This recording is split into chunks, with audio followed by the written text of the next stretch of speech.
Warning! I do not condone or promote the use of any drugs or such illicit substances. I'm just sharing information. And today I'm sharing information on the ever so popular Molly. Now, while my camera makes my face look not atrocious, I'm gonna start breaking out with some science. Um, Molly is a slang term for MDMA, which is the chemical that makes up it. MDMA is short for methylene dioxymethamphetamine, or 3,4-methylene dioxymethamphetamine, and it is under the class of empathogens, meaning that it produces feelings of empathy and happiness, and is primarily gains its effects through the neurotransmitter serotonin, which um, basically is what is responsible partially for your happiness and feelings of happiness. And when MDMA is introduced to the body, serotonin levels rise incredibly in a non-natural way, and this is what causes the feelings of happiness and euphoria that MDMA can bring. So, to begin, we'll start off with, so you popped a Molly, now what? Well, you're stupid, but it's okay, because, I guess party smart rule 1, you don't put something into your body without knowing exactly what it is. Why, you might ask? Well, people lie. Just because someone sold you Molly or whatever it is you're buying doesn't mean it's actually Molly. And nowadays, and it's been like this for since I guess Molly's existed, or MDMA's existed, it's just gotten worse over the years. People can fake and cut your drugs with other drugs like meth or caffeine or GHB or hypnol, 5-MeO-DIPT, and a million other things that can be cut and mixed with your MDMA to have the person selling it make a profit, but in doing so, it screws over the person taking it because they are taking a substance that they think is something else. So, rule 2 of Party Smart are test kits. Use them. This is very important in that it will prevent you from taking something that you don't know exactly what it is. So test kits are for Rule 1 and are a rule in themselves.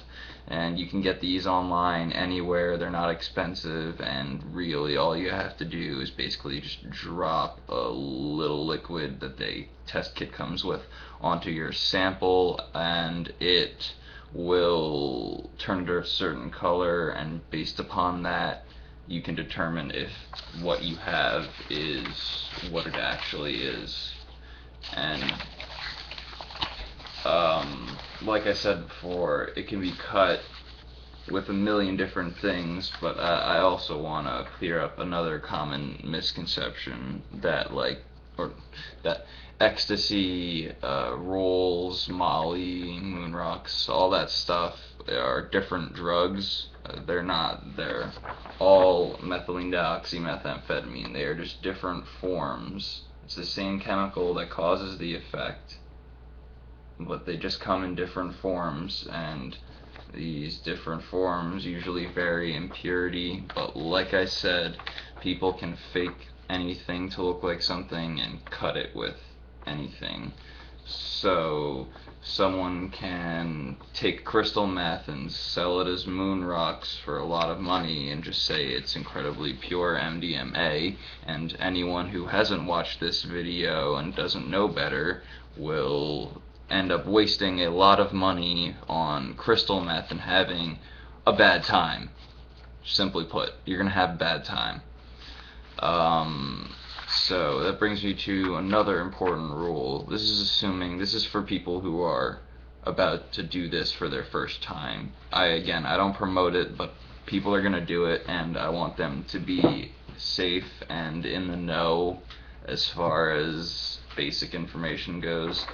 So this applies to most things, but you want to be in a safe environment with trusting friends. That way everyone's safe. So if something happens, someone can call and get help. Preferably someone should be sober, but if that can't be the case, then at least you're in a safe, calming environment where when something happens that you're not used to because you just introduced a new substance into your body happens, you don't have to freak out and worry about dealing with certain people or dealing with anything.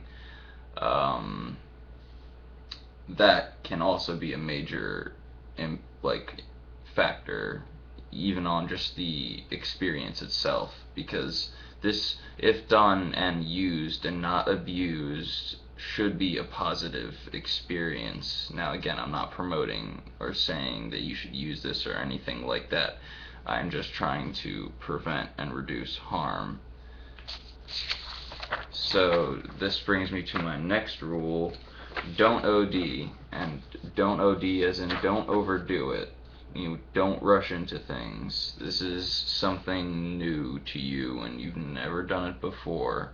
So you don't, like, if you're the kind of person that likes to, run headfirst into things, you need to take a step back and take it easy. Like, here's an analogy I drew for you. You can ease your way into the pool with your friends slowly, but taking small amounts and seeing how you feel and gradually getting to the deep end of the pool your first time swimming with all your friends and the music, and that makes you happy. Or you could have a sad time by diving headfirst into the deep end of the rusty pool and hope you don't get Lyme. What I'm saying is, again, this is a substance that's never been introduced to your body before, and you don't know how it's going to affect you, and everyone's different. So don't do a lot at once your first time. It's as simple as that. Arrowhead is a website that you can go to for dosage information, as I don't want to provide that exactly because then I feel like I am promoting the use of the drug. But simply put, start small and stay small, and don't rush into things. Now, a very, very important rule, it's also dependent on the situation and the setting, but stay hydrated. You will be sweating probably, and you'll be so happy and having a great time if you followed all the other rules and it's actually MDMA, and you'll forget and you won't be thinking and you won't drink water, and it's just gonna make you overheat and can cause you to throw up and even lead to serotonin syndrome at certain points if your body becomes so dehydrated. I'm pretty sure serotonin syndrome can also be caused by repeated use of MDMA. So that basically brings me to my final rule and kind of wrap up the whole video. Don't abuse. Frequent MDMA use is very damaging, so roll once every few months, if even at that, and take supplements like 5-HTP to rebuild your serotonin. Basically, you only have a certain amount of serotonin on reserve, and if you take MDMA every weekend over and over and over again, those serotonin reserves will deplete, and it can lead to severe depression, even suicidal thoughts, and overall brain damaging. But that's only from misuse. And like I said, if you follow all these rules, you should have a safe and enjoyable time. And I hope that I have helped you with your first experience and made it a safe one?